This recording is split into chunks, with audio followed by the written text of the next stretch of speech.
This is a HeadGum podcast.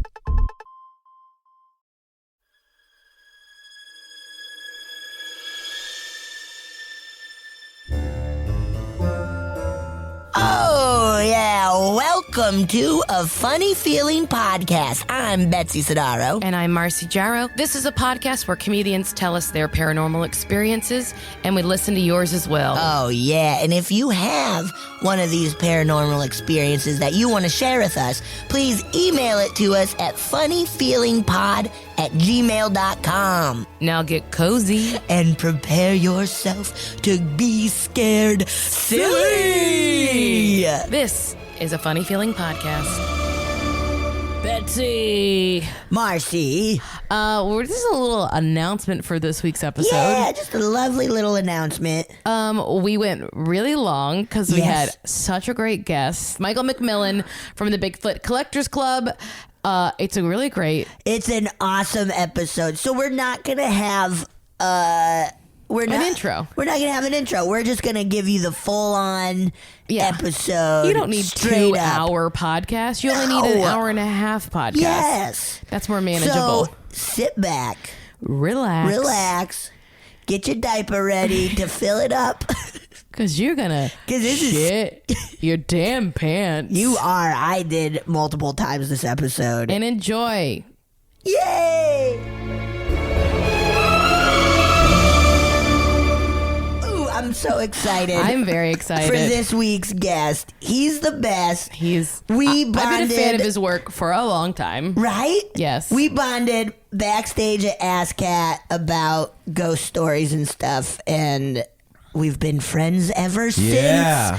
Oh, you're so sweet. Thank you. Please welcome to our show. He's been on True Blood, Crazy Ex-Girlfriend. He's got a really fun paranormal podcast called Bigfoot Collectors Club, which I've done, and I had a blast, learned about Santa. Please welcome Michael McMillian. Hi, everybody. And thank you for finally telling her about Santa. She had no idea. Oh, you didn't even know Santa existed Yeah, it's to like, begin with. who's The this concept. dude on a fucking Coke can around winter time? On a Coke can. What is this? Well, you told her exactly what Santa is if you told her about the Coke Oh, can. yeah. That's basically where Santa came from, and we don't realize that, like, the modern version of Santa is just a marketing mascot. It is so wild. I mean, it did exist. You can go listen to the episode, but like, he obviously existed as Saint Nicholas for a while, and it was like a Swedish thing. Yeah. And then it was brought over by the Dutch. It was like Dutch, and then the Dutch brought it over to New York, and then like it wasn't until like the mid 18th century or 19th century that it kind of became like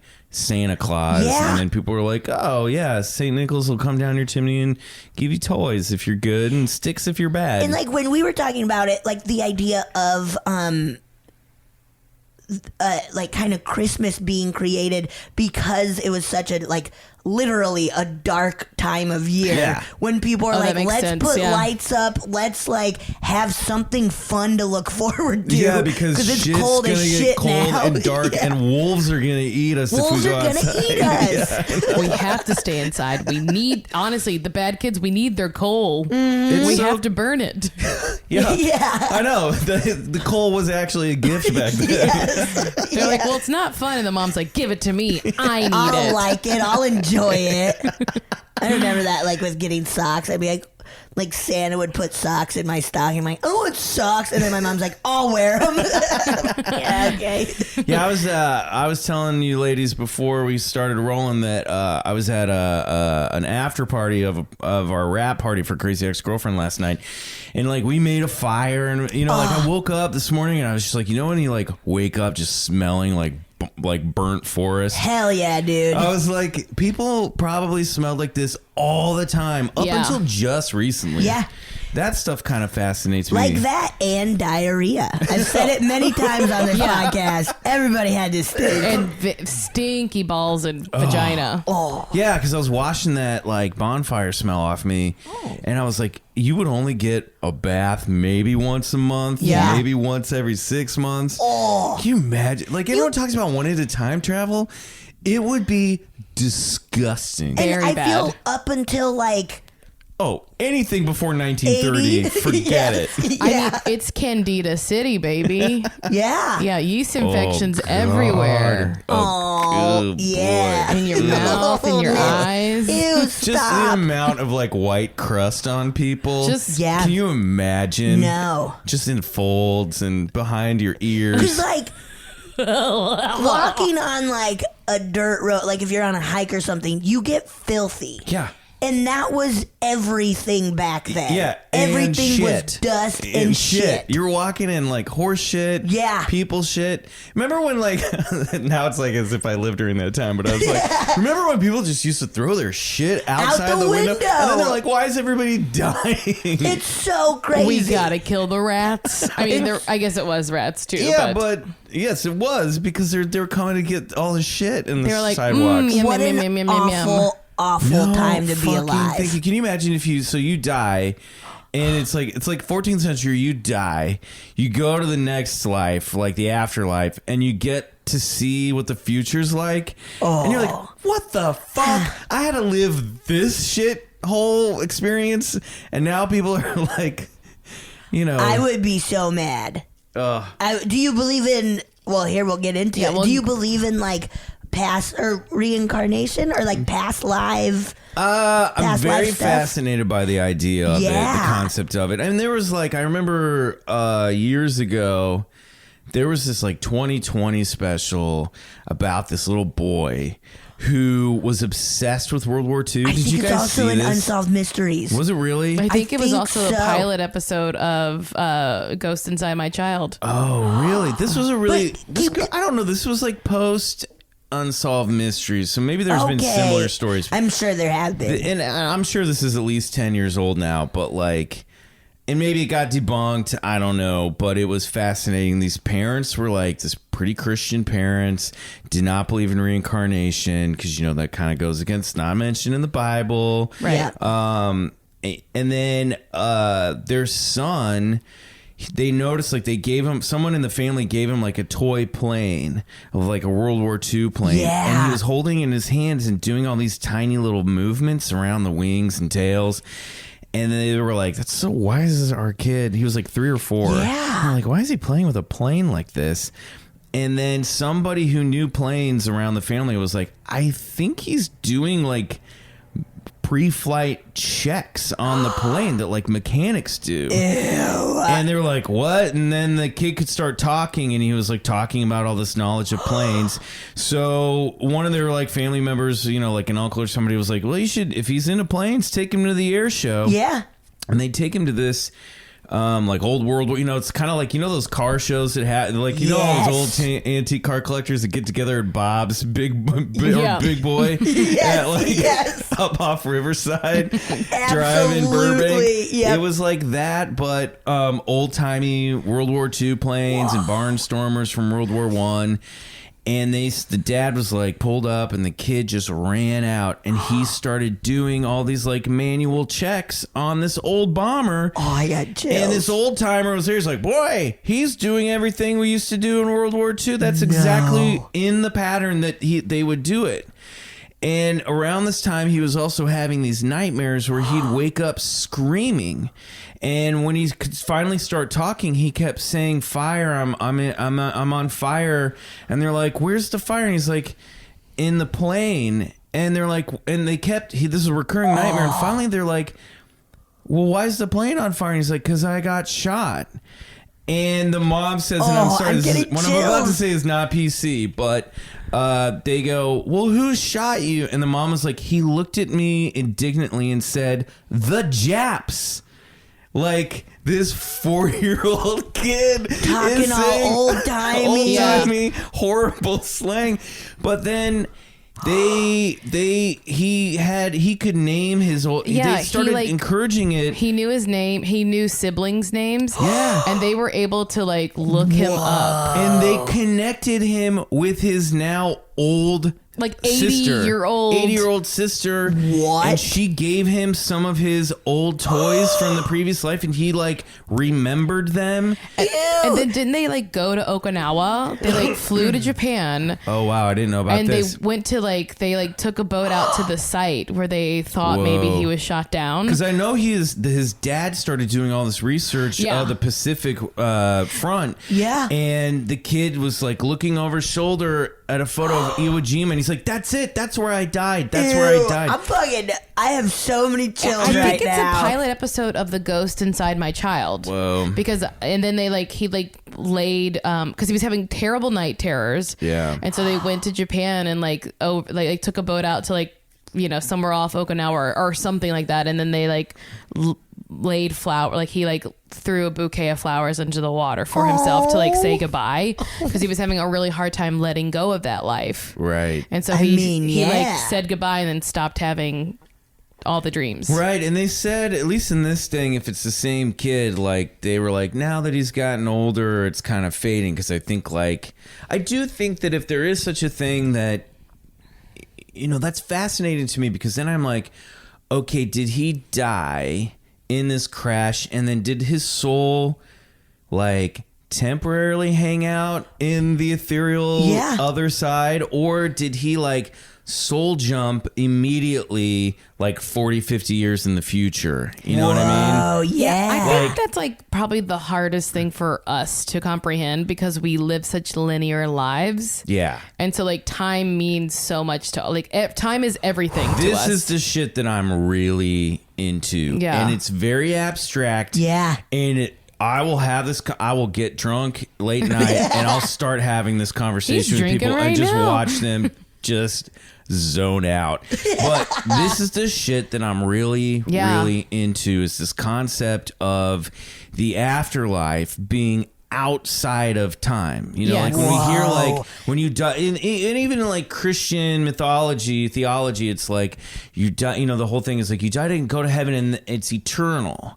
And the concept of eternity, we tend to think of linearly, well, you start at the beginning of time and you just keep going. Yep. But there's this other concept of time, of this eternal space being completely outside of time. God. Which could be what we consider might be the fourth dimension. Yes. Right? Yes. And it's sort of the thing that houses the third dimension, and once you get outside of that into the fifth dimension, you're literally outside of time, the space-time continuum completely, kind of like the way I kind of think about it, in the way that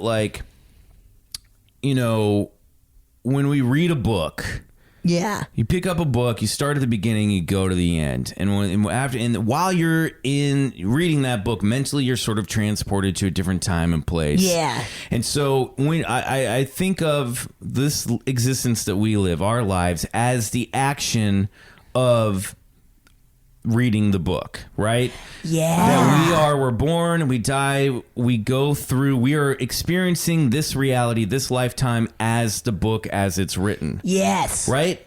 And then our consciousness or our soul is sort of the mind reading, the consciousness reading that story. Yes. And then when the story's over, when you're finished with the book doesn't disappear, right? Yeah, because it's still in there. Your mind. And it's physically still on your coffee table or by your bedside. And then you can then go, oh, wait, I want to go back and reread that chapter, or where was that? Yes. And then you can start to jump around in different parts of the story. Now, you can do this anytime you want to. So I think that this existence is sort of like that on a hyperdimensional plane. Whoa. Where right now, our consciousness, our souls are experiencing this reality in these Betsy, Marcy, Michael avatars. Yes. And when we die, that's the end of the book. And our consciousness bounces back out of this reality to a higher dimension that allows us access down into this reality. Yeah. And we go, whoa, dude, I just lived the third dimension on planet Earth as Betsy. Now maybe I want to go back down and maybe I'll be Marcy this time, or maybe I'll be Michael, or maybe I'll be like a guy who dies in World War II. Yeah. And these are like big abstract concepts, but that makes sort of the most sense to me. Whoa, yeah. And so when people are like dead and they're in the eternal afterlife, they kind of, it's like this whole thing from the Big Bang to the Great Collapse, this entire universe that in all the time from, you know, the existence we'll ever see in the third dimension, like we have access to all of that the way that we would a video game or a book, and we can just kind of jump down into it. But I think that the process of doing that, this is like this is kind of like a Westworld fully immersive experience. And the price that we pay by jumping down into this realm, we forget because we can't bring all that knowledge with us for whatever reason. Part of the limitations of walking around in these flesh suits is you lose, you know, people go, what were you before you were born? Yeah. Well, I didn't exist. I don't know. You have no memory of that. And then I think when we die, we go back to wherever that was. Now, for some people believe like it's nothing. There really is nothing. We came from nothing. We go to nothing. Yeah. And, okay. That might be the case, but it's less fun to think about. I know. Yeah. You know what? It's like... is that way too abstract to kick this part of the podcast I've never really off? thought of it like that's awesome. It's like, you know how snails don't come out until it rains, like in LA. They're only happy when it rains. And so I think this is for all the snails out there. But I think it is like thinking that snails do not exist until you see them. Right. Like that's like the idea that like, well, it's here. We're here now, and then there's nothing. I think it's like that sort of is like, well, that's like thinking that just because I don't see snails in my yard that they're not there, but obviously they're there because they come out the moment that it rains. Right. Or like Wi-Fi. Point to the Wi-Fi in the room. Yeah. You can point to the router all maybe. Of the but internet like, blows my mind. This shit, like X-rays, you know, colors on the spectrum that we can't perceive with our, like, there's a lot of shit going on around us all the time that is there, provable by science, but we can't see. Yeah, I don't know. It's weird stuff. I'm definitely into, and I think like maybe ghosts are like, sometimes it's that consciousness outside of the I keep saying the third dimension, but like I don't know, whatever this reality is. Yeah, your meat sack. Yeah, kind of peeking in, interacting with it, you know, without putting on a avatar suit. The way that like people describe guardian angels doing, or God, or spirits, or whatever. And then sometimes I think like maybe consciousness, like there's a glitch, and sometimes consciousness gets stuck here, and they're kind of trapped in the simulation, and whatever this is. I don't know, it's bizarre. Or like some tragic event leaves like an imprint, or you're just seeing like parts of the or sometimes because, you know, sometimes sort of like that there's a hiccup in the linear experience of time, and so sort of like you're actually seeing not a ghost, but you're getting a window into the past. And like 2019's overlapping with 1922 for whatever reason at this moment. Ooh, and you're like that. Ooh, I just saw like somebody walk through. But you don't tend to hear a lot of stories of like future ghosts. You know, like there are some like really interesting stories that I'm like a big fan of. Jim Harold's podcast, and the Paranormal podcast, and they will talk about like there's this one story about this like I'm so bad because I listen to it as I fall asleep, so it's like all half memories, but like of like this box where they were getting communication and they thought it was from the past, but then they realized it's actually from the future. Whoa, dude. Yeah. Ooh, that's awesome. But also like, you know, I think aliens and ghosts might overlap so much more than we understand. Well, this is what we really get into on Bigfoot Collectors Club. We've been talking a lot lately about there is this strange crossover with a lot of these phenomena. We tend to go like, okay, Bigfoot's over here. He's like a cryptid that's hanging out in the trees in the forest. And then like aliens come from outer space and flying saucers, and ghosts are like dead people, you know, who are coming back to haunt us. Yeah. But the more you read about all of this stuff, especially the alien and Bigfoot stuff, the more crossover and overlap you really start to see in a lot of these stories. And there's like these hot pockets of places. Betsy, calm down. Oh, yeah, I know, it's trigger word. Pepperoni. Come on, pepperoni. I want to burn my mouth so bad right now. But you guys ever talk about like Skinwalker Ranch? We just talked did. about Really? Yes. Yeah. Yeah, that's fascinating. So your listeners Also, will know. that's so much scarier to me. Dude, than like, it is super scary. Horrifying. But there's like they're seeing portals open and like ships come out. Like this guy, one of the owners was saying that he'd look in the night sky and like a ring of fire would appear, and he would see daylight on the other side of it, and a fucking craft would come out, and then the portal would collapse. They had Robert Bigelow's this guy. We comes up a lot on our show. He's like this space and aeronautics dude. He's like this rich. He's kind of like an old Tony Stark dude. He's kind of like Elon Musk, but he's been around like a little Howard bit longer. Hughesy kind of. And he bought Skinwalker Ranch. Yes. And he brought in his National Institute of Discovery Science team, NIDS, there to study the paranormal activity. Wow. They bought it from the ranchers who live there, and they're like, what the fuck is going on here? And a lot of that stuff he's kept secret from the public. Yeah. And now like some shelter corporation owns it. Yeah, something else bought it. But they had two guys talking about seeing this like ape-like Bigfoot creature crawling out of a wormhole that appeared in thin air, and could see it pulling itself out of this thing, dropping down into the ground, and then running out into the wilderness. That's God. Because they had like wolf. We heard stuff There's a about giant like wolf. big old, big old wolf. Big dire wolf, like Jon Snow style dire wolf, like You were attacking their cattle. Yeah.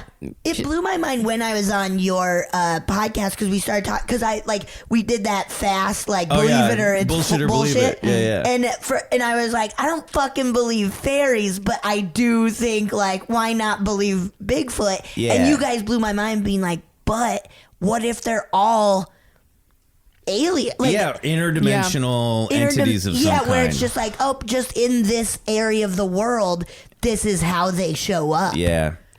Which blew my little mind so bad. And obviously, like, there's a whole portion of the cryptid community that's like, bullshit. If Bigfoot exists, he is a bipedal. He, she, it. The species is a bipedal simian. The bipedal simian that's just like really dwindling in numbers. You know, it's just it's a dying out sort of low key ape that we have not found, not cataloged yet, but that stuff is so fascinating too, because what you spoke earlier about tulpas, I think, before we were recording. Yeah. So I have heard a theory that Bigfoots could be a sort of tulpa. Yeah, I've kind of heard this too, but what? Yeah, just the idea that like it is this like mythology that like so many different cultures have talked about, and it's like different all over the world. Different groups of people believe in like this big giant thing that they've sort of like caused it to become a real thing, and then they never find any bones of it. You never find like Bigfoot like, oh, here's its skeletal remains. It's because it's not real the way that we're real, right? But it's a thing that manifests because so many people focus, fear, hunt, whatever. Whoa. And that like it does exist, but it doesn't. But it's not the same way that we exist, you know? Well, and if the like Native American stories, and I really need, I've been recently like a little paranoid about being like, well, the indigenous people say this, because I think we're getting that through a lot of just like white dudes stories. They're like, the natives think it, so like, I need to go to I really need to start doing research and see if I can find some actual stories about this. And it's not just like, well, the savages believe, you know, 'cause you're a little like, some of this might be actually have very racist source, you know, we source have like material. a whole episode about IBGs. Indian burial grounds. Oh, yeah. About how, like, that's like, it's very... You can't blame everything on Native American people being there and being angry. And by the way, we committed mass genocide. It's not good. You know. But anyway, so I don't know. But so the stories that come up a lot in the Bigfoot world is that native tribes had stories of Sasquatch or this wild man in the woods, this hairy creature that was sort of this shamanistic spiritual entity. Like, yes, there's the owl and the river otter, and then there's like the Sasquatch, but he's sort of a mystical being that is that sort of implies isn't completely part of this world, you know? Yeah. But I really need to like up my game and start looking at some of those and trying to find those actual source materials and not just take some old fur trapper's word for it, you know? Yeah. But I'm fascinated by this shit, and it's weird, and it's just, I think like right now for me, it's just something to think about that it like takes my mind away from current events. Yes. And also like the stress, and you guys can relate, just like the stress of like the biz, you know what I mean? Yeah. I was like, I need to do something that is not about being an actor or writer. Yeah. It's really nice kind of, being able to not just only talk about what we do. I know. And like finding more and more people to be like, oh, you're into this sort of thing. Great, let's talk about it. And it's fun to look up stuff and exactly. Go down, Take like, your little mind rabbit off holes. and have like a little hobby. I got really into, like, I've always been into ghosts my whole life. I'm from Louisiana. I blame it all on that. Yeah. But I got really into like listening to podcasts about ghosts and just like listening to ghost stories. Like, I love just a person telling a ghost story so much. In 2016 during a really stressful election year. Oh yeah. God. It was like August of that year that I started like obsessively consuming just all day long So ghost much stories. of this stuff just provides escape. It's also fucked up because like you all, you know, and also doing the podcast, it's like so much of this stuff, especially in the UFO world, can veer real fast into like real xenophobic, hateful conspiracy theories. Didn't something just like come out about like ancient aliens? Well, those guys are like some of the guys from Ancient Aliens are like just like a hop, skip, and a jump away from like true like Nazis, right? Yeah. I think they're under there's some a heat right lot now. of Holocaust denying going on in the fringes of the UFO community because people start to go down the rabbit hole of like, there's this overwhelming like weird fucking like UFO theory. I think it's, oh boy, I can't remember the guy's name, but I feel like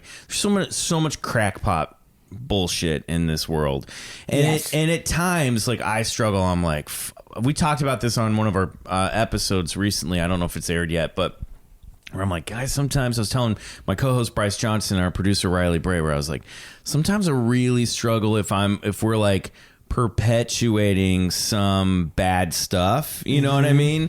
Because you can go, oh, this guy thinks that the government knows about UFOs and they're keeping it a secret and they're gonna fake a UFO invasion to enslave everybody because the banks control everything, and but banks is like code word for Jews, and you're like, oh, this is so many of these conspiracy theories just come down to old-fashioned anti-Semitism. You know what I mean? It's all twisted up in really weird ways, and it's just a bummer that a lot of this stuff leads to like real hardcore right-wing conspiracy theorist shit.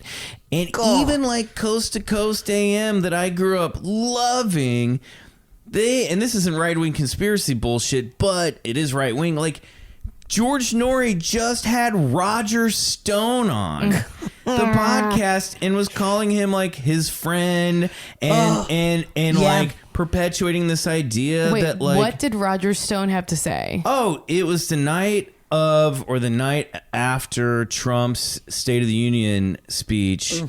And George Norrie was literally like, well, I thought he did a good job, you know? And then, like, coming up is our friend Roger Stone. That's Roger, crazy. did the FBI tip off CNN? I'm like, dude, where are the alien stories? What the fuck? this is George not Norrie, what this is not what Art Bell was doing. No, we're not trying to do just some like conspiracy theory Yeah, stuff. and he's like, well, good luck to you, Roger. You're always welcome here on Coast to... I was like, Oh, fuck, no. this is no fun. Yeah. And it's like, way to turn off, like, you know, and we try not to get super political, you know, but we will also be like, guys, this is like hateful rhetoric bullshit. Yeah. That's why we don't touch a lot of conspiracy theories on the... Yeah. But it's like, just like, what a Roger Stone is bummer. pretty safe because he's just a giant sociopath. Yeah. But it's also just like... Richard well, Nixon is his like greatest yeah, hero. Yeah. But it's just like, okay, well, now we know that Coast to Coast, all this stuff just supports this xenophobic, right-wing stuff of like, we need to build a wall, we need to keep others out. It's very racist. And then you're like, oh shit, so is all this stuff just fucking racist at the end of the day? Well, yeah, you don't know want to what like I mean? associate too closely with like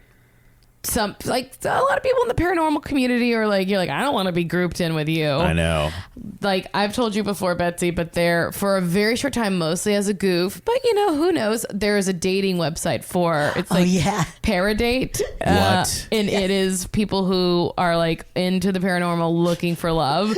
And I was like, I am going on. I know I'm not going to meet anyone because this is going to be full of crazy people, and they were crazier than I thought. Wow. What kind of stuff? Like one guy was Like, just like, what gets their dick wet? You know what I mean? Well, a lot of it just seemed like older men who wanted to control women and stuff, and like, but they'd have like journal entries. It was like very strange. It was so God. and it was mostly like a dare from my high school best friend Rebecca. You've met her. She's awesome. She was like, I dare you to do it, and I was like, I'll do it. Just And then I was think like, about no, this is terrible. how many just like middle-aged men are gonna disappear the moment that sex robot just finally gets the green light. And So many. like they can just go. It's like, get the sex robots here. Yeah, get them so outta here, men man. can just have their woman to control, and we can get back to like Honestly, fixing the I planet. bet that's all a conspiracy in itself, where they're going to collect semen and then just kill those. Collect semen, kill those men, start a new race. Oh my god. It's so, and then it's like, it's gross because you're like, well, now I feel sorry for the sex robots. No, but they're like, fine. You know what I mean? Yeah, exactly. But- Well, if you've watched Marie Kondo's show, everything has a soul. So like, or everything has a spirit. So even those sex robots have like I mean, isn't that just like a form of like OCD in and of itself? Where Or isn't I love that stuff. Don't get me wrong. Like what is my it called? apartment. Is it the Shinto? Oh yeah, the Shinto. Shinto, yeah. Is that right? And it is like everything is everything Don't is. quote me I'm on not that. gonna try. I'm very wrong about everything, but like it is like that. Like it has a purpose, it has a reason, and like That's so you just gotta- thank it. I mean, does she like, you know how some people like have to lick their doorknobs 7 times before they go to bed and Yeah, touch I like know that. stuff? Like, can you imagine if like Betsy's your a big worldview is doorknob everything licker. has a soul? Like, do you say goodbye to every item in your house before you walk out? I mean, I don't. Yeah, that would really fuck That's me why up. she's so organized. She's like, I have to put everything away, You know, it's so like- I don't so I have to say don't goodbye have to to it. when constantly I- be like goodbye, goodbye, thank you. But little Thank you kids so much, do that goodbye. though. Have you noticed that little kids will do that? What? How so? What do you mean? They'll be little kids will like talk to like they'll be like bye bye, like Yeah. they'll say goodbye to like inanimate objects. Yeah, Yeah, that's sometimes. what, I think we have Goodnight Moon to blame for that Oh, one. that's Yeah, true. thanks a lot. Good night, moon. Shit, dude. Let's take a very quick break, okay? Cool. And we are back. All right, Michael, do you have paranormal experiences you could share with us? I've got a handful. Yes. There's an ongoing joke now that on my podcast where we're like, oh, here's another paranormal story that Michael forgot about. You know, I'll be like, oh, wait a minute, this one time this happened to me, and Bryson, and our producer Riley are just like, what? How many Yeah. are in there? And I'm like, I think I'm tapped out at this point. Yeah. But you never know. You'll probably keep remember. We've had that with a lot of guests where they're like, I don't really know, and then we'll be talking about something, and they're like, oh, one time an old lady was floating over me. And it's like, wait, what? Yeah, they'll be like, Oh, shit. I don't have any stories. We're like, yes, you do. Yeah. Oh, well, I did see the devil once. That's our buddy Kevin Kirkpatrick was like, guys, I don't. He's like, well, I did see the devil once. We're like, stop. He's like, what, is that paranormal? We're like, yes. Yes, Tell that absolutely. story. It is so crazy what people will deny about like their experience. They'll be like, well, that was like just a thing, right? Though, because I was tired and I saw the devil. Right. I was just like sleepy, so you see the devil. There are people who are most people, I think, will casually write some like mind-blowing experience off. Yeah. Just because they're rational human beings. Yeah. But I remember there was a friend, and I'll get to my stories in a moment, but I was home. I grew up in Kansas, in suburbs of Kansas City, and I was home visiting family. This is a few years ago, and my cousin's friend was over, and we were just chit-chatting. This was around the holidays, and she mentioned that she had picked up her son from school and was driving home, and they were like on I-35, and she said she looked up in broad daylight and there was this craft that looked, it was rectangular. It was like, she said it looked like a skyscraper was like hovering in the sky. And we were like, what? She's like, oh yeah. And we're like, did you take pictures of it? And she's like, no. She's like, I just thought it was like some new invention that we were going to find out about on the news that night. That night? Oh my God. And she's like, and then nothing ever came on the news about it. And yeah. And I was like, how did you not stop your life? Yeah. And rethink everything. Every single thing. And just start trying to figure out what the fuck that was. Yeah. And she's like, I don't know. I don't think about it that much. And That's I'm like, crazy, though. It would fucking blow my mind. Yeah. It's funny because that's how I know that I'm mentally ill, because I would fixate on it until I would like be obsessed about it. Well, and this is why I do the podcast. Yeah. I had a couple experiences growing up, and I had one recently in the past like 3 years. Oh, shit. And that's kind of, I don't know if I told you the story. I didn't tell it on the show, but I will. Let me. I have two I'd like to tell if that's okay. Oh yes, Great. of course. Can't wait. Okay. The first one I want to tell because it's connected to, I think Mary Holland was on your show, and she told that story about so Mary and I both went to Interlochen Arts Academy. Really? At different times. I was there in the late 90s. Holy shit. And she was there in the early, we missed each other by like 3 years maybe. That's so cool. And so if you recall, Mary was telling a story about, so this is a school for the arts. It's up in Michigan, in rural Michigan, like out in the woods. And there's like 2 big lakes. That's why it's called Interlochen. And it's in the village of Interlochen, Michigan. And one of the most beautiful, cool, magical places I've ever been. I mean, like, imagine like theater camp for school. It was fucking rad. That's and really like cool. all these art nerds just hanging out, crying, you know. Yeah. Lots of crying. Real dramatic, just like cheating on one another. It's a big part of being an actor, guys. If anyone's interested in the biz, a lot of crying and about cheating on each other. Yeah, lots of undiagnosed mental health issues that just like hopefully in college people started getting on pills to help with. But it was fun. It was mostly fun. Yeah. So there was this ghost that supposedly haunted this little theater called Gruno Theater, and it was this little girl named Lois Gruno. Oh. And the theater was named after. This is where, by the time Mary was there, those kids weren't even having classes in this little theater building anymore, because the summer after my junior year, Gruno got shut down by the fire marshal because it was so old. They walked in, they were like, if this place caught on fire, it would go up in flames in seconds. So they had to take out all the lighting equipment, all the curtains, all the seats. We could still have classes in there, but it was like folding chairs. It just kind of became like a little class space. Yeah. And then eventually I think they turned this little theater into like storage, you know, because these buildings have been around since like the 30s. Wow. And the theater overlooked this it was on a bluff that overlooked the lake, Green Lake. And I think it was Green Lake, or was it? Yeah, it might have been Duck Lake. I think that one was Green Lake. But anyway, when we first got to school, when I first got to school, it was like, by the way, Gruno's haunted by Lois, the little girl, Lois. And the story was she was a camper in the 1920s who drowned in Green Lake. And she was like 7 years old. Yep. And so they named this theater after her, and this is where her spirit will come and visit or reside. And it was stories like You know, people would be rehearsing late at night and they'd hear footsteps, or like, you know, you would leave like a set piece here and come in the next day and it's been moved across the room. Fuck. You would hear stories that, because a lot of the staff lived in houses around the lake, and it's Michigan, and so the lake would freeze over, and, and guys would go out and put little ice fishing huts out there, and they'd be like ice fishing, and there were stories of faculty members seeing a little girl walking across the frozen lake at night. That fucked me up. Dude. And my junior year, me and a bunch of boys in our dorm made a homemade Ouija board. And with like with a cassette tape case that we like put masking tape as a triangle, and we padded it so it would slide around. Oh my God. That and so much. Our buddy painted the words out and yes and no, the letters out and yes and no on a piece of canvas.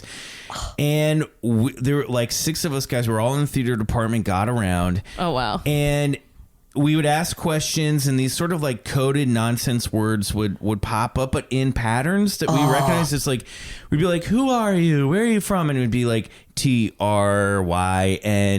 And it would just like replay those letters over and over. So eventually we're like, well, we're not getting any straight answers, but just write this down. And somebody start writing down what's coming up.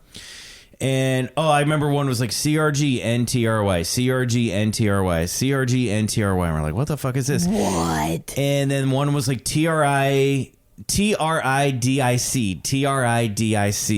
When I was on, it spelled out Mike's blood. And TNYFRMNYC.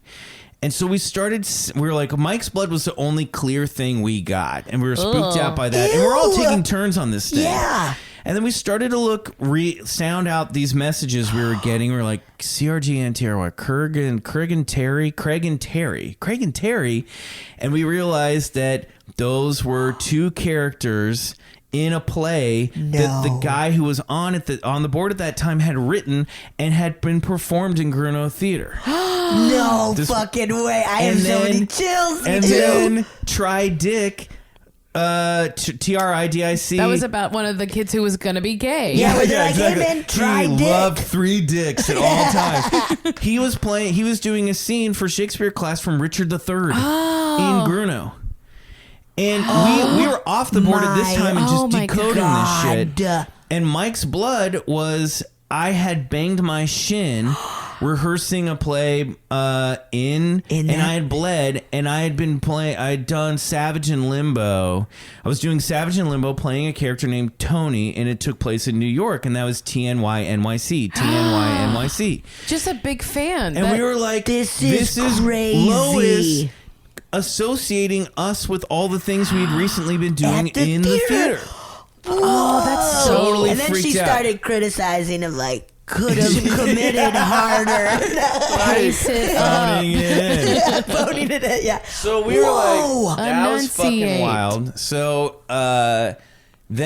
so the summer after that, the theater gets condemned. Yeah. And I come back from my senior year, and my friend Sadie is like, have you been down to Grunow yet? It's so sad. And I was like, no, I've been avoiding it. Because this theater was like a really magical spot, of course. So I was like, well, let's go check it out. I want to see it before class tomorrow. And we're walking down the hill that led to the theater. And literally as we're walking down, we just get this like wave of fucking chills and goosebumps. And it was like walking into a room where there was just like a vibe going on. You know what I mean? As we're approaching the theater. And I look over at Sadie, and her eyes are wide, and she looks at me and she's like, I feel it too. And I was like, okay.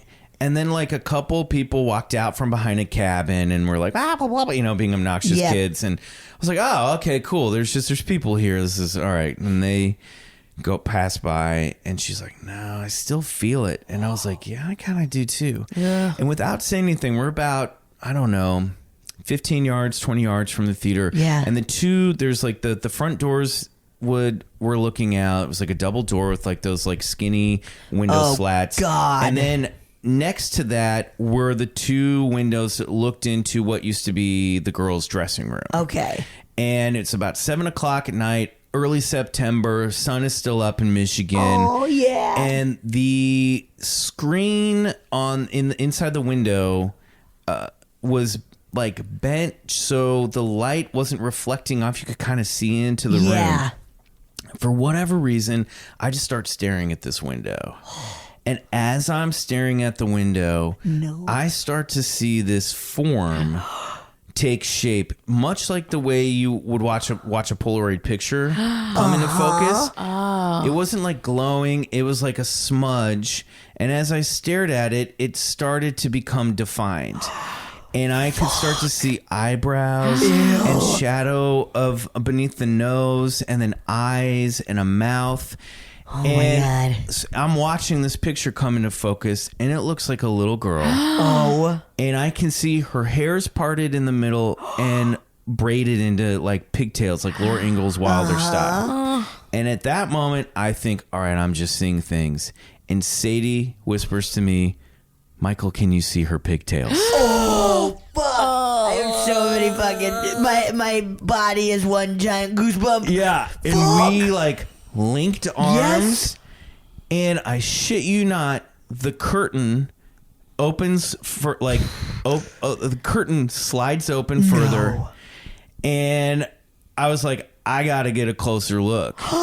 And she's like, I am not getting any closer. And the path kind of had a grade down, so as you walked closer to the theater, the window was sort of above my head the closer you approached, right? Yep.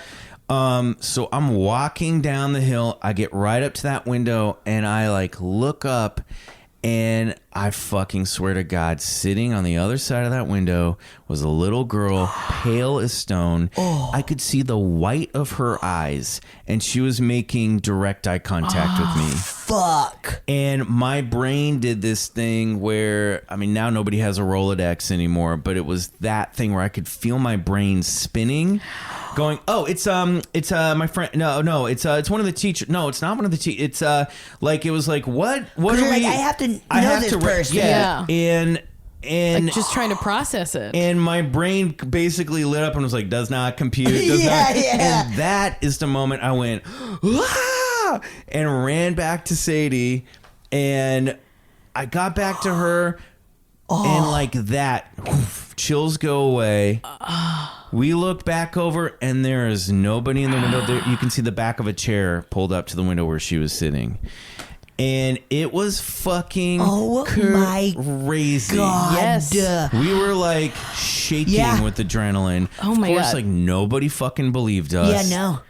Aren't you so glad Sadie was there too, though? Like, to also be like, hey, I saw some shit. And she was like, can you see her pigtails? Yes. I was like... God, such a specific... So at the exact crazy. moment, I'm like, all right, my mind is playing tricks on me. And I could see the white of her eyes. Oh, my God. And it was weird as fuck. Yeah. And it was like looking at... It was like looking at someone who was there but wasn't there. Yeah. You know what I mean? Yeah. And in the way that it... You know the way that some people come into a room and they're like, they are so full of life. Yeah. Mm-hmm. It was like she radiated like afterlife or anti-life. Like it was like this whole other energy. Oh, my God. I have so many chills right now. And it fucked me up, man. Yeah. I like really... I had trouble sleeping after that. I had like crazy night terrors where I would be like having a dream and suddenly I'd freeze in the dream and I'd hear water rushing up around me and a little girl screaming for her mommy. Oh my God. Like I had like fucked up dreams after that.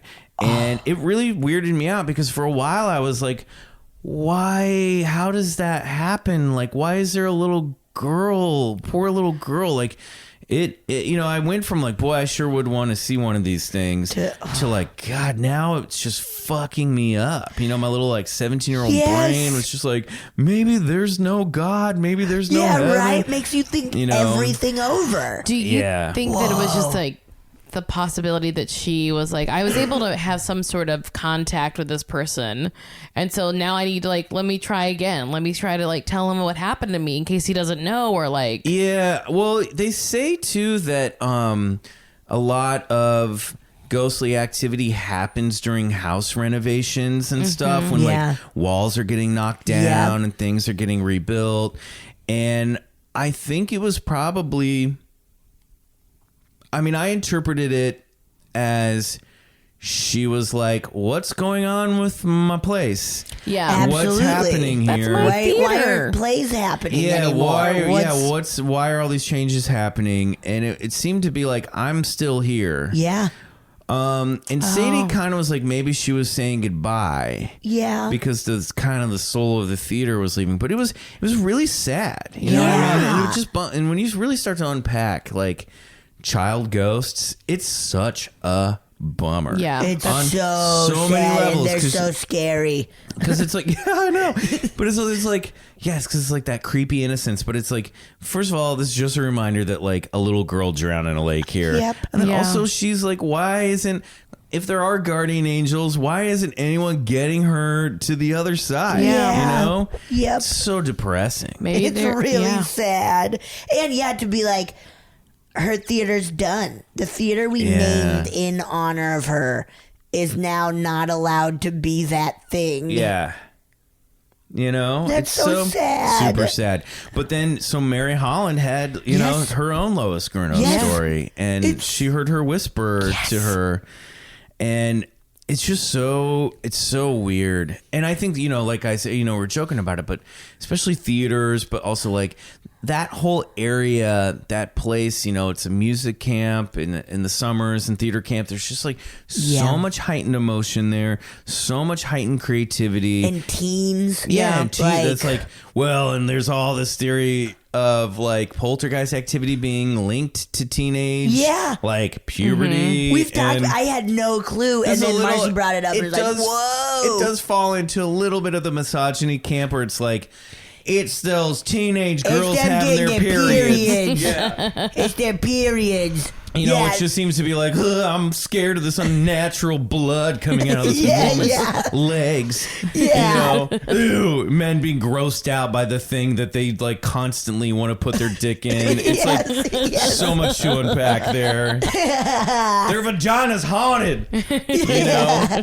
Oh, it's so wild. Yeah, but yeah. So I don't know. There's like in these areas that become in their own right, you know, Yeah. not Skinwalker ranches, but they become these like heightened vortexes Yes. where like there's just a lot of emotional, 'Cause creative many activity theaters- happening there. Yeah, so many theaters Yeah. have ghosts Yeah. like related to them, and it is like, oh yeah, there's a lot of I know. heightened emotions. Well, I mean, if you were seeking validation in life, you might be seeking it in the afterlife. big time, big time. That's why you got to go to therapy so you don't have to be a ghost. Yeah. Oh yeah, Maybe right. therapy is saving everyone from being a ghost. Yeah. Yeah. You can just go through it now while you're alive so you don't have to keep replaying shit. Yeah, and I think sometimes too, Yeah. maybe it's just like, hey, I really enjoyed that place, so I'm gonna just Yeah. hang out there. So Or, like, that's like, mine. I have some ownership over Yeah. these people or this place. My or- favorite are the stories of like haunted Disneyland and like Yes. Walt Disney's apartment is supposedly super Yeah. haunted above the firehouse, and like Yeah. Walt still goes there and hangs out. There's a story of like, I don't know if you've done it on your show, but of like one of the cleaning ladies was like, this is like back in the like 70s, Yeah. was like cleaning up, and she turned out the light in the apartment and she heard a voice say, "I'm still in here." No. And so they now keep, if you go to Disneyland Yeah. and you're walking to Main Street, if you look up, it's the fire station's on the left. Yeah, I And there's that remember apartment building. You'll notice that there's a lamp on the window. They keep it on for They keep it on, Walt. and that used to be an indication of when Walt was in the park. If the lamp was on, that meant he was there, Whoa. hanging out in the park that day, Yeah. or maybe up in this little tiny Victorian style apartment that he and I think his wife's name was Lillian. I hope I'm right about that, but anyway. And now they keep it on all the time. Yeah. After that story, because they're like, he's here all the time, so we keep it on for I him. like that a lot. Yeah. Holy shit. Yeah, that's very cool. Yeah. Yeah, we need to talk about the ghost of Disney. Yeah. There's a bunch. Matterhorn's haunted. Really? Yeah, Oh my there was gosh. a woman named Dolly who got killed because she stood up and hit a track as Did it she was get passing. decapitated? I don't know if she was decapitated. I wouldn't be surprised if she Yeah. was. If she was, Or her head got squished. yeah, Yeah. dented for sure. Big old dent for And sure. they call it Dolly's Dip, where she died. And they say cast members go up at night because they always have to send people up to walk the tracks to look for like wallets and stuff, of lost items that course. fell out of the Matterhorn cars. And they say you get up there at night after the parks close, and it's just there is a feeling of someone else being up there with you, and it's super creepy. Oh my god! There's been a lot of weird deaths. And, Yeah, lots of deaths. A kid in like grad night in the 60s like climbed the wall and was running along like the monorail track and got hit by the monorail and died. Oh my god! A lot of people have drowned Yeah. in that Oh wow. Lagoon. whatever that is. Yeah, the Yeah, lagoon. where the little. It's crazy, like their PR machine for covering that shit up now. A friend of mine was there recently, and there were all of these people, like ambulances and stuff, at the Grand California Hotel. Yeah. And apparently, some dude was at a work function and killed himself in the hotel that night. And you don't hear about it on the news. They don't let that stuff get out. Yeah, So, you like, would think now with more like cell phones that people would like, they would go viral or something, but like they're good at locking they're it. really good at locking it down because like and that makes you just go like, how many hotel rooms have I slept in where someone fucking off themselves? Every single hotel Yeah. room. I would imagine. Every Like, you get a single black hotel light room. and you just see the blood splatters Now, on the granted, wall. Hotels are so damn Half haunted. of them are autoerotic asphyxiation. Yeah, most are just dudes jerking it and dying. But and maybe that's what this guy did. flying too close to the sun. I think he did hang himself, so that's probably what it Auto, was. yeah. That's my boss is he's always saying that like anytime someone dies by hanging, it could just be autoerotic asphyxiation. Yep. And their family God. doesn't want to tell you that's what they were. I know. Good. It's like, well, boys, so instead we're saying he hung himself. It's like, I mean, I guess he did. technically speaking, Whoa. Oh, you have another story? I for do. us, too? Do we Yes. have time? We'll Yeah. make time for you. We'll This go one long. is real wild, and I'm gonna lose your listeners on Oh this my one. god. Great. Okay. We hope we lose half of our listeners. Yeah, they're gonna shut it off if they haven't already. This happened a few years ago. Back, I think it was like summer of 2016.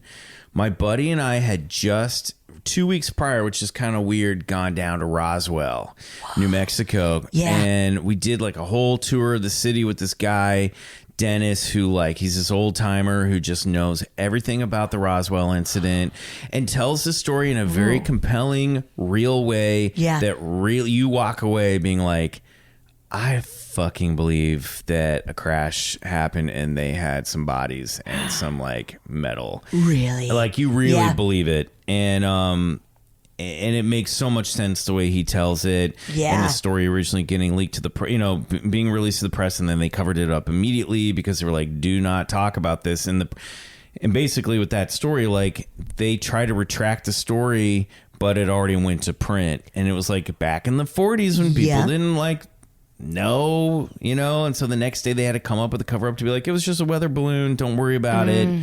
And then people were like, well, the government just won World War II, so we'll believe anything. believe that they- anything, yeah. Cool, and we'll move on with our lives. But anyway, so I was asleep, and I have two dogs. I have a little terrier mutt and a bulldog, and sometimes the bulldog's sleeping in his bed in my room, and sometimes he's snoozing on the couch. And I live on a first ground floor apartment where there's a driveway that runs past my two front windows. Okay. And I woke up, this is June 29th. I remember the day. And it was, I woke up because I heard my dog growling in the living room. Oh no, that's already scary. Oh yeah. And I knew that my next door neighbor, Kyle, was working. He's a key AD, and he was on set filming real late. And oftentimes I'd babysit his dog. Yeah. And I was like, oh, I bet Kyle's coming home. But I was like, but that's weird because Albie knows what that sounds like. And I could just hear him going, Oh my god. And I was like, that's his intruder, like spooky bark.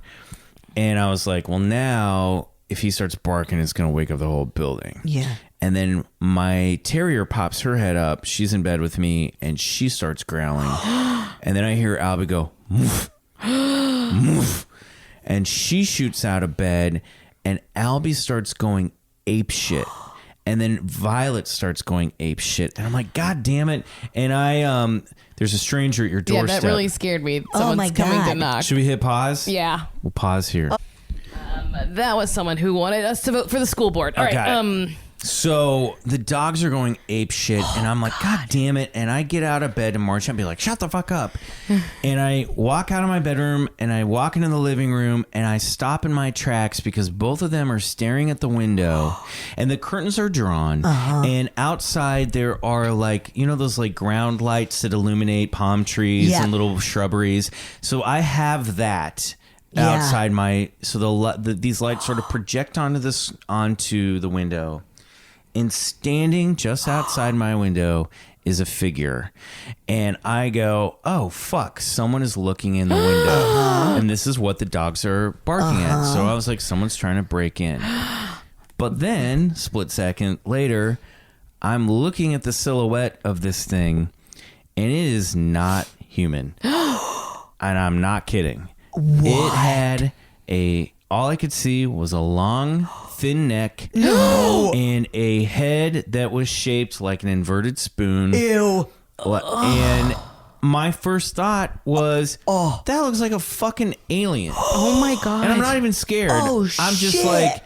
like to the point that it is almost, if it were in a movie, they would be like, it's too alien. It's too alien. We got to give it something that's special to make it look more like It looked like the entities out of Close Encounter at the end of Close Encounter with the long neck. Fuck. And I was like, that looks like an alien. No. And then whatever this thing was, turned its head because I think it sensed me coming in. And I could see, this is all in silhouette, I could see where the neck fused with the back of the skull. And it was like E.T., except the head wasn't as long. It looked like a golf club that was like a little bit shorter, and it was smooth on this side. And I watched this thing undulate and turn. And again, the dogs are going bonkers. I'm sure. And when it moved and turned, I went, holy shit. And I turned on my light, and then it ran off. Ew, it ran off. It went like scurried away. And you know, you go back in these moments, you're like, why didn't you have your phone? Why didn't you do this? Why did you scream? Why didn't you walk to the window, open the curtain, and get a good look? But this is all happening at 4:00 in the morning. And maybe you don't want to see it. Well, and you're not like this. It happened in less than the amount of time it took to tell the story. Yeah. Right. You know, it's the last thing you're thinking of. Like, well, I better get my phone and see what these dogs are barking at. You're just like, oh, my neighbor's unlocking his front door and they're barking at him for some reason. Yeah. So I am shaking with adrenaline. Yeah. And I'm trying to calm the dogs down. I walk out onto my porch and look down the drive, and I can't see anything. And I'm just like, what the fuck? What the fuck did I just see? This is insane. And then I notice next door, Kyle comes out. The guy who I thought the dogs had been barking at comes out to smoke a cigarette, and he's in his bathrobe. And I was like, he's like, what's going on? I go, dude, I'm sorry. Did I wake you? He's like, no, I've been up. And I was like, did you just get home? He's like, no, I've been watching Netflix in my bedroom. And I was like, all right. I was like, leave out the alien part. I was like, someone was looking in my window and the dogs freaked out. And he's like, really? And he goes, dude, that is so weird because I have been sitting in my room for an hour just completely creeped out that something was in my apartment watching me. No. And he goes, I kept stopping and taking off my headphones and looking around my apartment. He said, I could have sworn someone was in the apartment. Oh my God. And he was like, because his porch door had been wide open. And I go, okay, well, let's do a sweep. We looked around. We couldn't see anything. And I go, before he went back inside, I was like, can you do me a favor and stand outside my window while I go inside and look at it? And Yeah, he's like, yeah. Sure. And he stood, and this shadow that this man cast was completely different from what I saw. Like, he was you could see his shoulders, and he was much taller than whatever this thing was looking in the window. Completely different silhouette form. Yeah, you wanted to make sure that light wasn't like... Yeah, like tricking, whatever. And I was like, well, I did not see a human man. I don't know what we saw. Wow. But, and then we went back, and I didn't sleep, obviously. Yeah. And Kyle said to me the next day that after we went back inside, we have this back alley that runs past all of our bedroom windows. He said his window was open and he heard something run down the path. Jesus Christ. Later I was like, well, this is going to sound crazy, but here's what I actually saw. Yeah. You know, and he was like, Jesus, that is fucking freaky. And like, I don't know. Here's my take on it, which was, okay, the closest thing I can point to and say this is what it looked like was like a classic gray alien. Yeah. In silhouette form. I wish I could see more of it. I didn't. So I can't say it was an alien, but I can tell you what I saw, what it looked like. And the other thing was, and I kind of feel like with these situations, you really kind of have to trust what your gut says, you know, because you have nothing else to rely on. Yeah. And I felt like, okay, it looked like an alien, but I didn't have any of the other classic phenomena. There was no bright lights in the sky. There was no craft being spotted. And I almost felt, as wild as this sounds, I almost felt like I got a glimpse at something that was akin to stories you hear of the little people or like elves or gnomes. That this was something that might be terrestrial or might be from a nearby dimension that occasionally passes through. Yep. And you don't really get a glimpse at them. They do not want to be seen. And it felt more like that. It felt more like I had spotted something in the wild that I was not supposed to be privy to. Yeah. Wow. And I was like, I don't feel like this thing hopped out of a spaceship. I felt like it was passing through, and I swear was just curious. Yeah. And here's the thing is my bulldog snores so loud that if this thing had been passing by or maybe peering into And Kyle's bulldogs apartment. are the cutest things in the world, so he's probably it was like, what is that? Exactly. It was like, what is that thing? And then it woke its presence woke Albie up. And I was like, God, Albie and this thing might have been staring at each other for minutes. Yeah. Before Albie decided this doesn't check out Yeah, and this started is not growling. a human. Yeah. And, you know, if my dog, I know dogs are not good witnesses, co-witnesses, but I know I wasn't hallucinating because they were the ones who brought my attention to it. Yeah. And they were Yeah. ape shit. Yeah. And I don't know what it was. I don't know what it was. I will never be like, it was an alien. But you do get into researching this stuff and a lot of these UFO and close encounter stories. There are these stories of weird little 3 foot tall entities that are kind of like the Ewoks to, Wookiees. Yes. You know what I mean? With Bigfoot stories, you hear these stories of like these tall entities that live in the woods, and then in Canada and in Big Sur has a lot of these stories. Really? And in upstate New York, up in the Catskills, of these tiny, bald, little, skinny, 3 foot, 4 foot tall entities that are described a lot like aliens. Yes. That are sort of these mountain forest hill spirits, creatures, Little fairies. Whoa. And then they're they sort of are similar to the stories of elves and leprechauns. Yes. Of like, they come from beneath the hills. Yep. They will abduct you. They will take you away to fairyland. They often appear in circles of light. They're from another dimension. And never eat or drink anything a fairy offers. Right. And it's just these so you can point to, I think in there's this great story called The Dover Demon about a bunch of teenagers one night in 1976 all separately encountering one of these little entities, and it got nicknamed the Dover Demon. Yeah.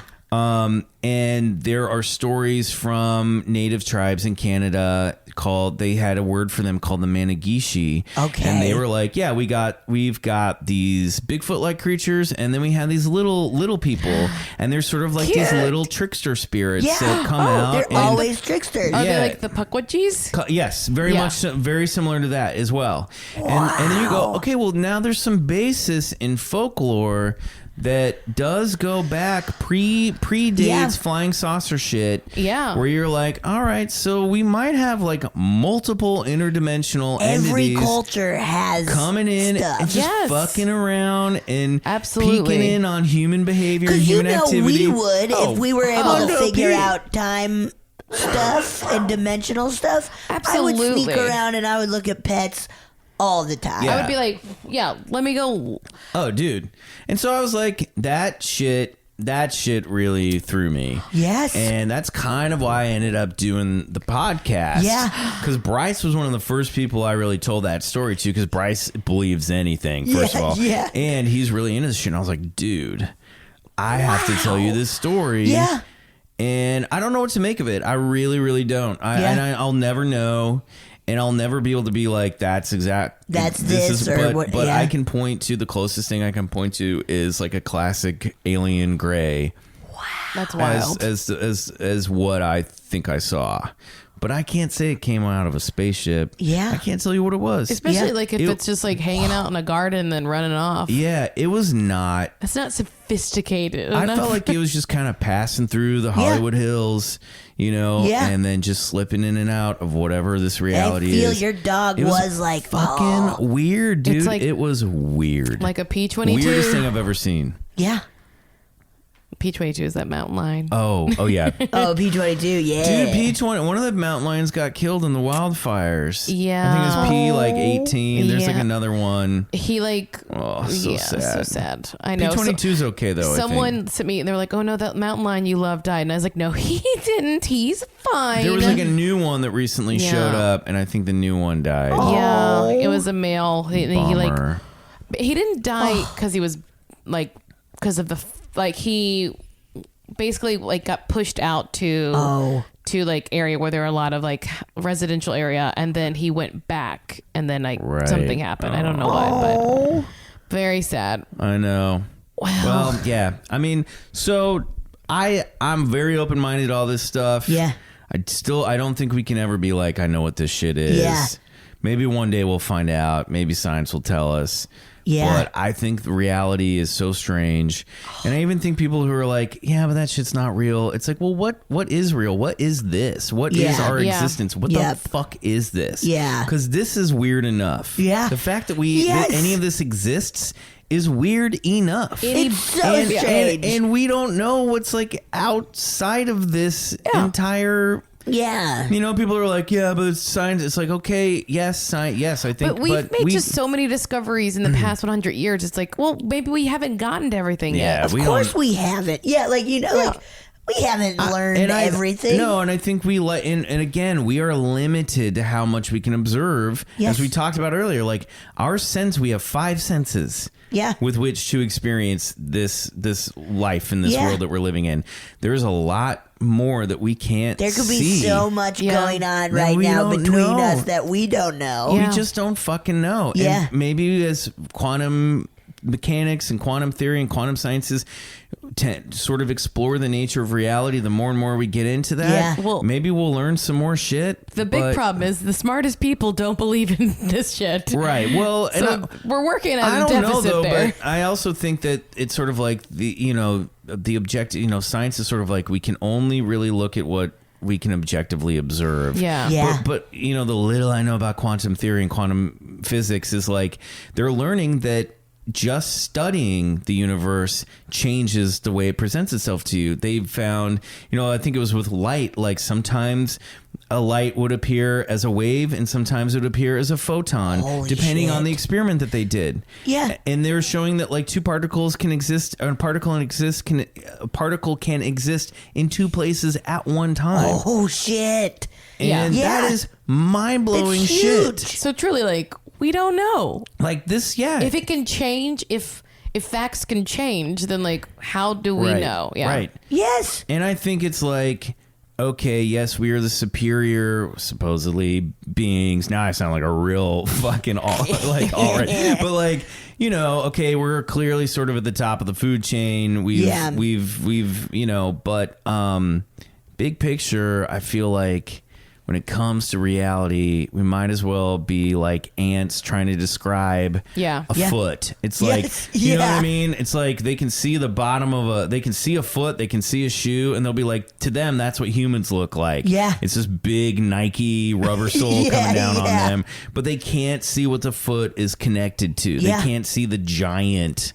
You know, they really have no way to perceive or look. You know, I think about all the time. It's like my dogs don't know who President Trump is. Yeah. If I fucking told my dogs what our reality was, their minds would be fucking blown. Yeah. They'd be like, "Wait, what's happening?" No way that happened. They have no concept of. They have no concept of the world we live in. Yeah. You know what I mean? Yeah. And I tend to think that's the way we are. We truly have no real concept of what's going on. Yeah. Yeah.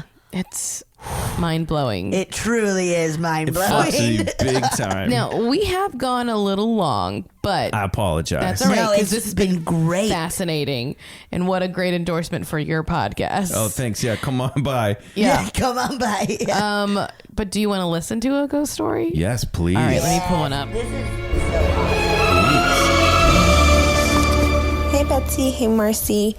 My name is Selena, and I wanted to share my funny feeling stories with you guys. So I have 2 stories if you're willing to listen. The first story is, first I will say it is not a memory of my own. My mom actually has told me this story about me, so that's the only reason I know. I was probably 2 or 3.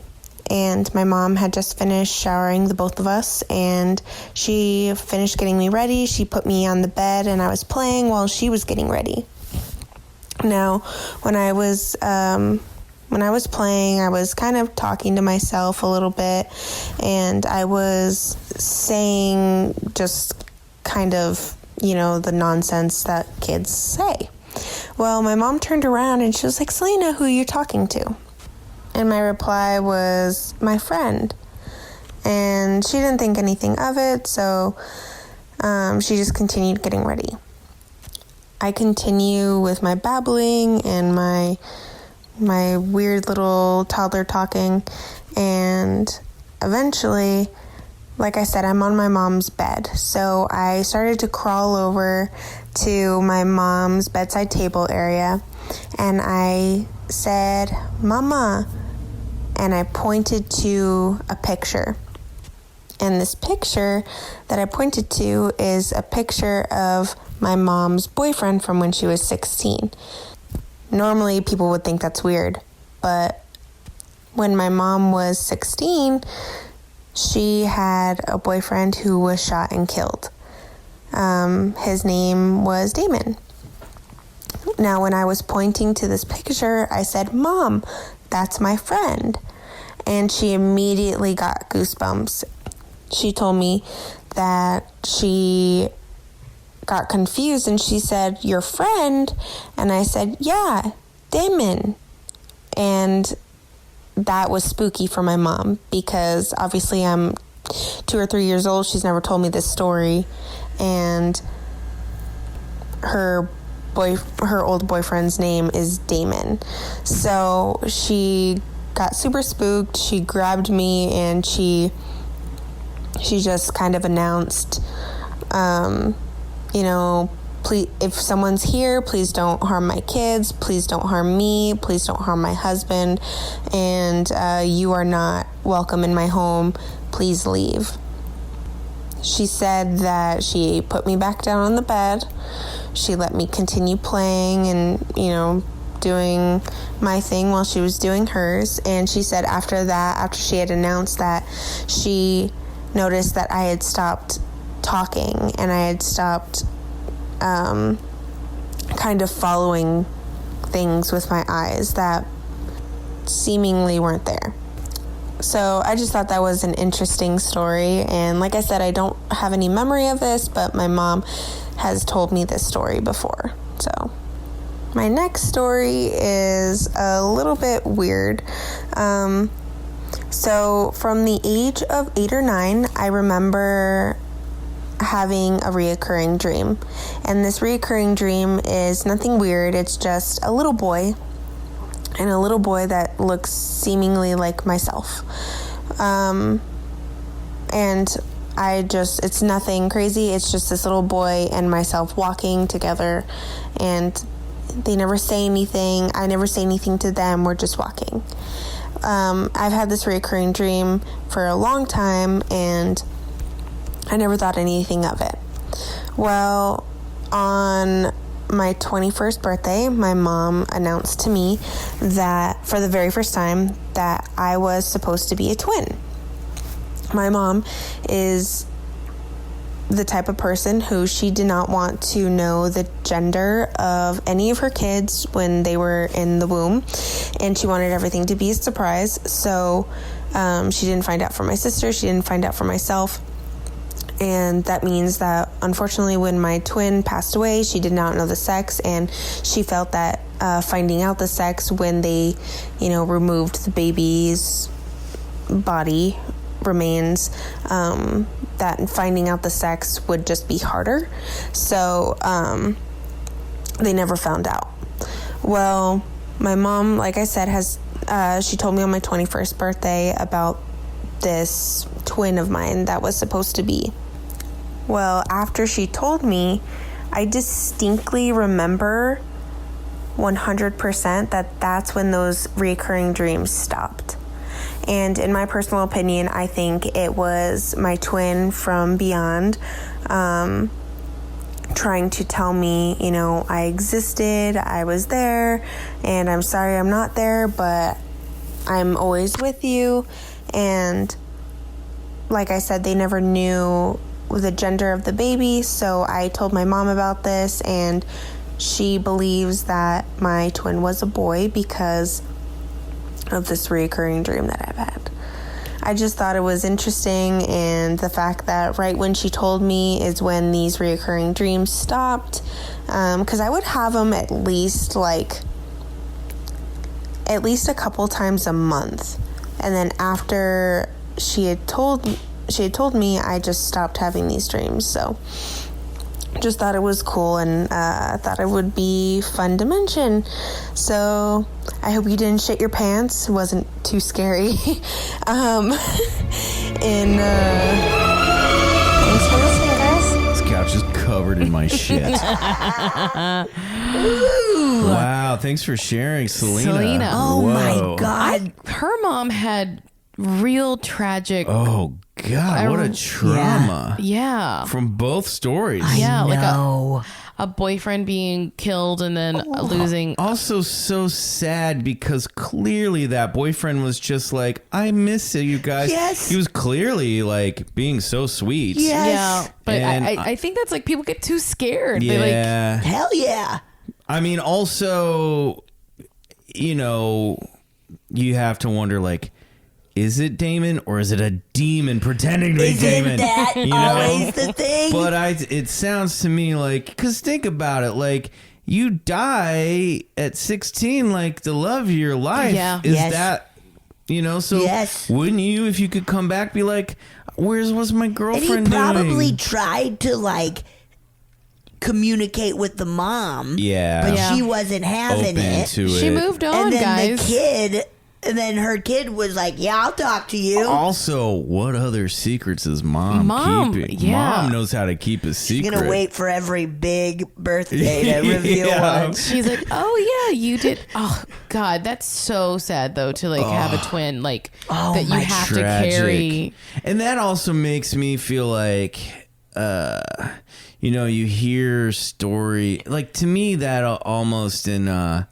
don't want to minimize that loss at all, Selena. So I'm sorry, I'm going to go in a place where is all due respect, but like you hear stories of I don't know. It's just a spooky thing to be like, you share a womb with another being, then it goes, and you hear like stories of like twins that consume the other twins in the womb, and I feel like that there's like old stories of like that is almost like a supernatural action in some cultures, you know, and like, you know, it makes me wonder like, and Selena, I don't want to freak you out, like, do you sort of absorb part of that life force when that happens, when there's a death with a twin? And so like, was she actually carrying part of him with her, but the way knowledge freed him? You know, I don't know. The way she said it made it seem as if the mom gave birth to one live baby and one stillborn, so that maybe the baby,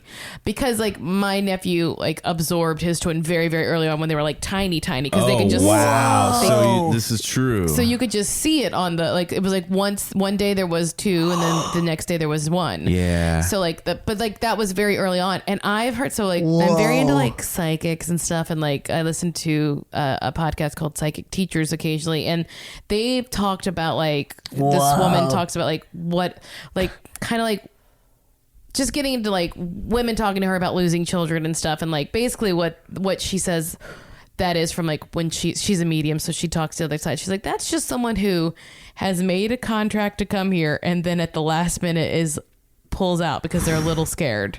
Fuck Jesus. But they usually come back some other way. They're like, so like mothers who like have, that is they like, but they're aware, and they're like, they pull out less. I mean, I get it. That's also problematic because but she said it actually is like, oh, like she was like, it was sort of like a nice way of like explaining abortion. She's like, sometimes that's not that you've killed a baby, just like you've both decided it's not time yet, sort of too. Ew, boy. It is all complicated. It's just also complicated because if you're like, okay, say that's true, it's like, you caused a lot of emotional trauma in that. I don't know. Yeah. This is where all this stuff gets so difficult to wrap your mind around. Really, because you're like, now we're just talking about trauma and trying to rationalize chaos. Yeah. Yep. You know what I mean? Yep. And you're like, but if we are working from this realm where like consciousness is jumping down, I don't know. I think the contract is, here's the deal. You can come down here and live this life in this reality, but the deal is there are no fucking guarantees. Yeah. And when you're dealing with house rules, and house rules in the third dimension is there's a lot of pain and suffering and loss. Yeah. It's and hard that's here. part of it. If you want to experience the good things about being in this simulation or this reality, which is like all the fucking love and the sex and the food and the pleasure and like the good times, the contract is you forget that this isn't all there is to it. Yep. Yeah. And it comes with so much pain and suffering, because this is a low dimensional reality, and those things are real here. Yeah. And I think that's what it's like. I think once you jump into that rocket ship to the flesh suit, you know, that flesh suit rocket, your little you're flesh like, suit. all right, you've signed the contract now. It can Are you all sure? go wrong. You might be born into the worst conditions. Are you ready for that? Yeah, you know, I it's am, like, as long as I can learn what 'cause Taco Bell is. Yeah, and you're like, What if you're you're like, not well, born sure. where there's a Taco Bell? What? What if you're born somewhere where there's no Taco Bell? Fuck that. Well, I fortunately was not. Yeah. Well, and I think you're like, well, yeah, fuck it, because I'm going to just come back here when it's all done, right? Yeah. And they're like, yes, but you're not going to remember that. Yeah, you're not going to remember any of that. And it's like, well, right now, here in the now, I know. So I know ultimately it's going to be cool. So yeah, fuck it. I'm going to go live I'll do it. I don't know. You know, I don't know. Oh, man. I'll go be Marcy's cat. Fine. Yeah, I'll be Dude, Bo. Bo's got, I mean, after escaping that coyote, things have been good. He's living a good life. Right? Michael, this has been so amazing. This has been awesome. Dude, I could stay here for the problem is I will sit on this couch now for 3 more hours time, so you gotta shut me up. Thank you so much. Thank you for having me. Oh yeah, where can people find you? I'm McMills, MCMILLZZ on Instagram. Yeah. I don't really tweet that much. Yeah. I am off the Facebook pretty much. Yeah. So you can find me there. Please, you can find Bigfoot Collectors Club on Instagram, and that's on Twitter, Bigfoot_C Club. It's the worst. We've got to figure that out. But I'll tag it. yeah, but come over, and if you like this and you want more paranormal stories, we kind of do a similar version of this thing on our show. And then we talk a lot about UFOs and cryptids and weird shit. Yeah. So please come check us out. We'd love to have you guys. Yeah, that's pretty much it. Awesome. Yeah, cool. Yeah. So Thanks fun. so much. Thank you Thanks so much for having me.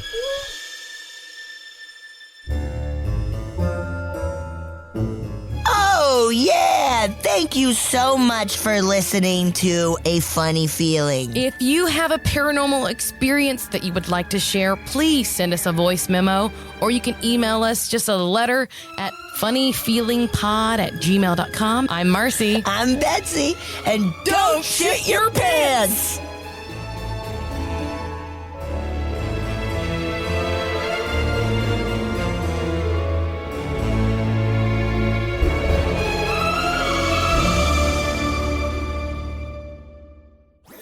That was a HeadGum podcast.